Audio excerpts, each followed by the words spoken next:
अस्सलामुअलैकुम जी, मैं आपका भाई मुबीन अहमद और हमारा ये 3 मरला का खूबसूरत और वीआईपी सा घर तैयार हुआ है। 2 बेडरूम 2 वाशरूम वाला ये लग्जरी घर सिर्फ 37 लाख रुपए में आपको मिलने वाला है। नया घर है, काम कंप्लीट होंगे तो सफाई होगी इंशाल्लाह, खूबसूरत ये रोशन सा घर आपको मिलेगा। साथ में इस घर का पहला वाशरूम जो कि स्मार्टली नक्शे पे आपका पाउडर रूम आपको यहाँ पर मिलने वाला है।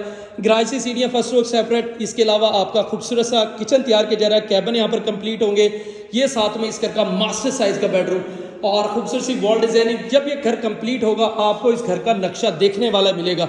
सिर्फ और सिर्फ 37 लाख रुपए, 37 लाख रुपए में ये रजिस्ट्री इंतकाल वाला घर मिलेगा। वेंटिलेशन, अटैच बाथ, सीलिंग की डिजाइन जबरदस्त, यानी कि 2 बेडरूम है 2 वाशरूम है, तो ये बड़ी फैमिली के लिए बेस्ट होने वाला है जब ये इस घर आपका डबल स्टोरी होगा।